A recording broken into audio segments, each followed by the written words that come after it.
Friends, कैसे हैं आप सब। आई होप आप सब बहुत बढ़िया होंगे। मैं mini Bhatia, founder of fundas of life, स्वागत करती हूँ आप सबका आज के इस एक्साइटिंग इंटरव्यू में।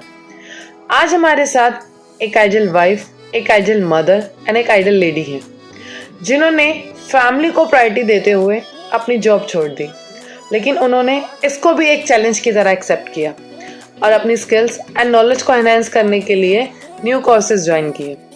बच्चों की स्टडीज कंप्लीट होते ही उन्होंने अपने हस्बैंड के सपोर्ट से एक एनजीओ स्टार्ट की और बाद में उनके साथ लोग जुड़ते गए और ये कारवा बढ़ता गया।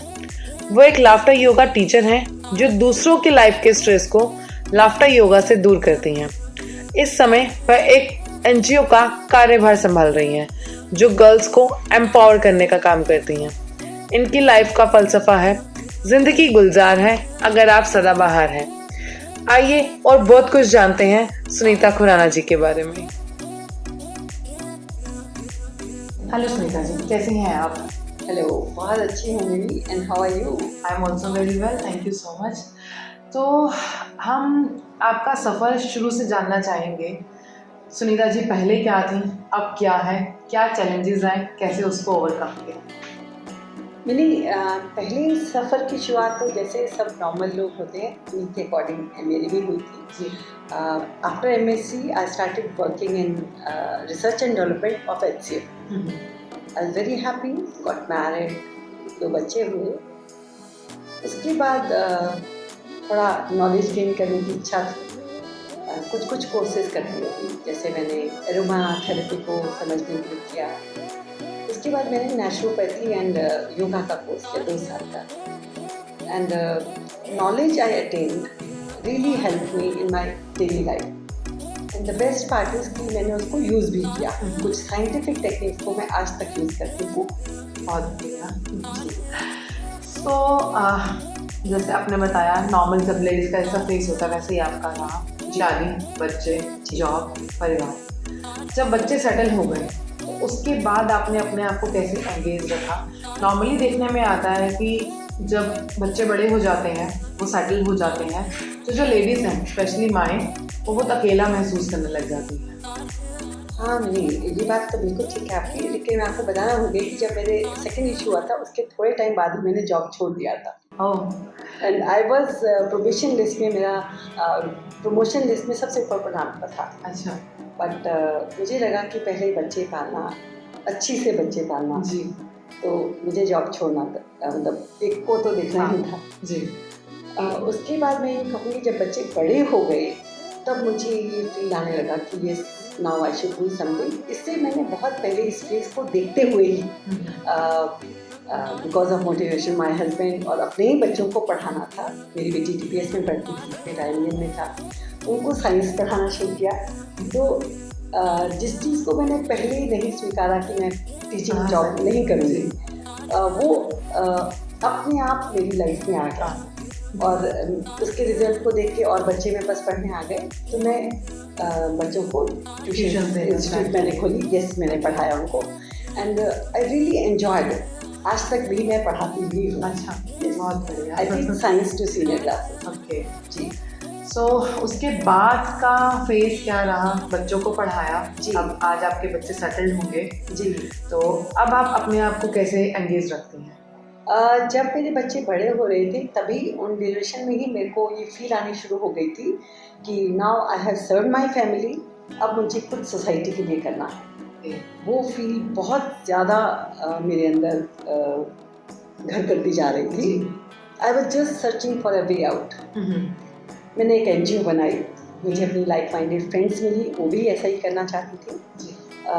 टू बिगिन विद हमने मेंस्ट्रुअल हाइजीन पे लड़कियों को सेशन देने स्टार्ट किए और फिर हमने सैनिटरी पैड्स उनको कुछ डोनेट किए। हमने कुछ उनको इकोनॉमिकल रेट्स पर उनको अवेलेबल कराए ताकि वो उसको खरीद सकें। They also they should live comfortable and hygienic life. Yes, तो यहाँ से फिर शुरू हुआ। फिर कुछ और NGOs का कनेक्शन हुआ, कुछ स्कूल से कनेक्शन हुआ, तो ये काम बढ़ता ही गया धीरे धीरे। मतलब और NGO से कनेक्शंस होते गए और फिर हमने न्यू ब्रांचेस को भी टच किया है। जी जी। उसके NGO में आप एंगेज थी, बच्चों को पढ़ा लिया था, कभी ऐसा मौका लगा कि नहीं मैं नेगेटिविटी में जा रही हूँ या अकेलापन महसूस कर रही हूँ कि कुछ प्रॉब्लम लाइफ में आ रही है उससे ओवरकम करना चाहती हूँ, कुछ ऐसा हुआ आपकी लाइफ में? नहीं, ऐसा तो नहीं हुआ, लेकिन हाँ, कुछ न्यू सीखने की, आई एम ए लर्नर जी। तो मैं कुछ नया कोर्स करना चाहती हूँ। मुझे एक नॉलेज की खुद थर्स्ट भी है and I am a knowledge giver also. तो मैंने laughter teacher doctor Kataria, Madan Kataria का आमिर खान के शो में एक प्रोग्राम देखा था। I wanted to learn this, मुझे वो बहुत अपील किया था जी। और कहते हैं ना कि जैसे कुदरत आपके लिए रास्ते बना देती है। मेरी बेटी उन दिनों बेंगलोर में जॉब करने गई, तो उससे भी मिलना था। इन हाउस ट्रेनिंग भी मैंने वहाँ जाके ली। हाँ, मैंने इसकी पूरी प्रॉपर ट्रेनिंग ली उनसे and I was very happy to do this. I think this was a turning point in my life, making an NGO and doing a laughter yoga course. मैंने उतना सोचकर नहीं किया था कि इसका फ़ायदा इतना होगा, लेकिन जब मैं सीख कर आई तो मेरे आर्ट ऑफ लिविंग में टीचर ने बहुत वेलकम किया। उनको पता था मैं कहाँ गई हूँ, उन्होंने अपने सेशंस में मेरा सेशन करवाया। एक और मैं NGO में गई, वहाँ फॉरेनर्स भी थे, वहाँ करवाया, तो मेरा कॉन्फिडेंस लेवल बढ़ता चला गया जी। सबसे पहले मैंने अपने पास में अपने ही लोगों को करवाया, जहाँ सबसे बड़ी ये चौकी थी। यस, उसके बाद में ओल्ड एज होम गई, तो वहाँ उसके बाद से मैं रेगुलर जाती रही। उन लोगों को इतना पसंद आया and I got immense pleasure in making the oldies laugh and be happy. उसके बाद एक CA आपकी जो यहाँ पर फाउंडेशन थी, उन्होंने मुझे बुलाया। वहाँ भी मुझे बहुत ही मज़ा आया कि हम CAs की लाइफ में भी बहुत स्ट्रेस रहता है। Exactly, that is what they wanted. उन लोगों ने करवाया तो उनको भी बहुत मज़ा आया, because this is a very different aspect. लोगों को समझ ही नहीं है कि कार्डियोवैस्कुलर एक्सरसाइजेस हैं जो आपको मज़े के साथ योगा और प्राणायाम भी करा देते हैं। यस जी। सो अभी आप लाफ्टर योगा टीचर हैं जी, लाफ्टर योगा टीचर हैं, आप अपनी NGO चला रही हैं जी, और अभी आप स्नेह आश्रम भी संभालते हैं। स्नेह आश्रम के बारे में कुछ बताइए। स्नेह आश्रम से पहले मैं आपको ये बताना चाहूँगी कि जैसे दूसरी NGO में जब मैं जाती थी तो because I used to make them happy and make them laugh and मैं प्लीजिंग पर्सनैलिटीज पे और दूसरी चीज़ों पे भी टॉक शोज करती थी उनके लिए, तो उनकी बहुत सी प्रॉब्लम्स भी होती थी। तो I wanted to help them as a trained lady, not as a white lady who is sitting in the house, जिसने अपने दिमाग से अच्छा सोचा और उनको हेल्प कर दी। तो मैंने NLP भी किया जी। अब ये NLP, laughter yoga and with connecting with the NGOs, इसने मुझे बहुत हेल्प किया स्नेह आश्रम की पोस्ट लेने में। ये मेहरा जी का ही प्रोजेक्ट है। मेहरा जी जो ओल्ड एज होम में उन्होंने मुझे देखा था जी, और वो मेरे मेंटर भी हैं जी। मैं उनसे बहुत इंस्पायर्ड हूँ, very inspiring personality at such a age. इतना काम दूसरों के लिए भी कर रहे हैं और इतने अच्छी से सब कामों को वो निभा पाते हैं जी। तो उन्होंने मुझसे कहा कि सुनीता, ये इस तरह का स्किल सेंटर वो मैं खोलना चाहता हूँ, तो मैं उसकी रिस्पॉन्सिबिलिटी लो जी। मुझे लगा पता नहीं मैं कर भी पाऊँगी कि नहीं जी, बट उनके विश्वास से, मेरे हस्बैंड की मोटिवेशन से I'm here, sitting here and performing all the responsibilities जी। व्यूअर्स, मैं आपको बताना चाहूँगी स्नेह आश्रम में सुनीता जी की गाइडेंस के अंदर बहुत सी लड़कियों को अलग अलग स्किल्स की ट्रेनिंग दी जा रही है, जिसमें कि beautician, tailoring and computer course सिखाए जा रहे हैं, जिससे कि वो अपने पाँव पे खड़ी हो सके, किसी पे डिपेंड ना रहना पड़े। आपको यहाँ आके कैसा एक्सपीरियंस मिला? किस तरह की लड़कियों को आप मतलब आपके मिलने में आ रही हैं, आपको कैसा फील हो रहा उन लड़कियों को ट्रेनिंग देके?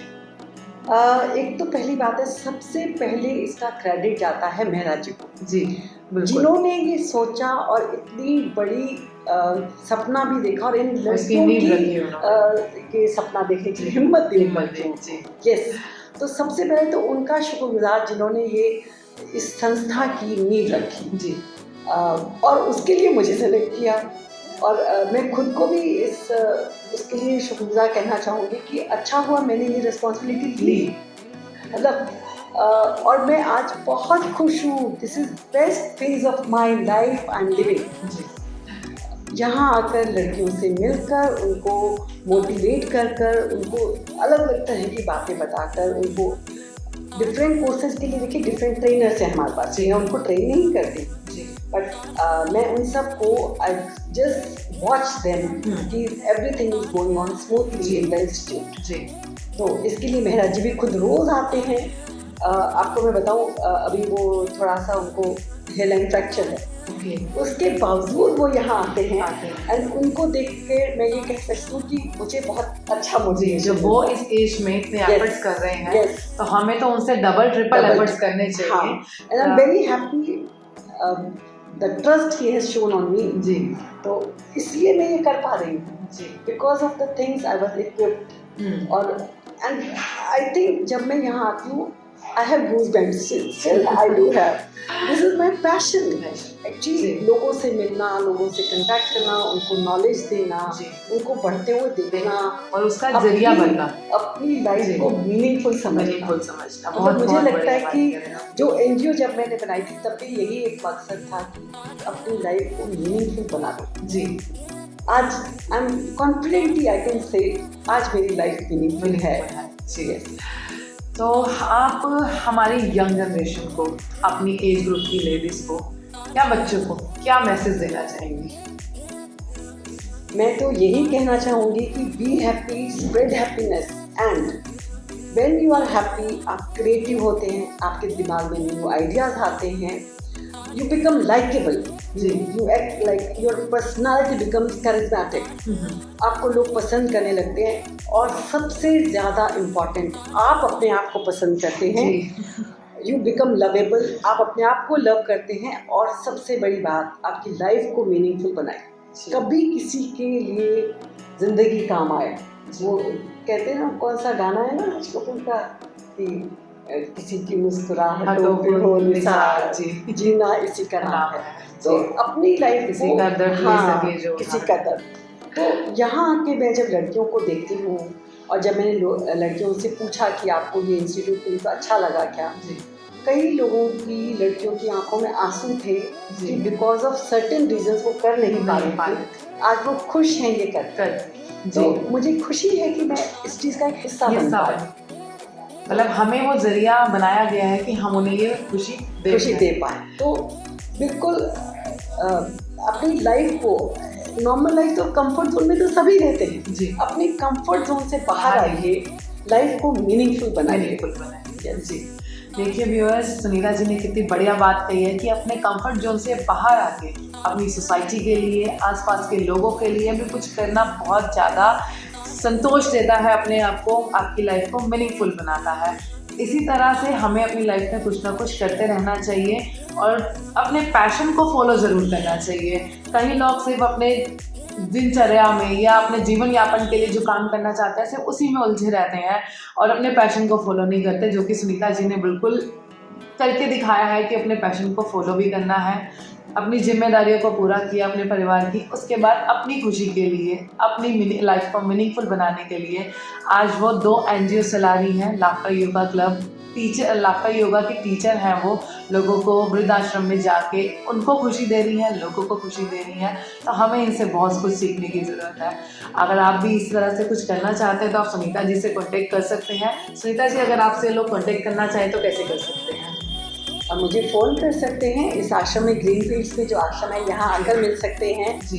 हमें किसी भी फॉर्म में वो हेल्प कर सकते हैं, वॉलेंटियर कर सकते हैं जी। मैं बहुत से लोगों के मुझे कांटेक्ट करते हैं तो उनके हम सेशंस रखवाते हैं ताकि उनको डिफरेंट फील्ड्स की नॉलेज हो। हम उनके सिर्फ एक स्किल नहीं सिखा रहे हैं, हम ओवरऑल डेवलपमेंट उनका करना चाहते हैं कि as a personality they should be good communicator, they should have a very pleasing personality, they should know how to handle challenges in their life and they should be aware of the challenges in their life।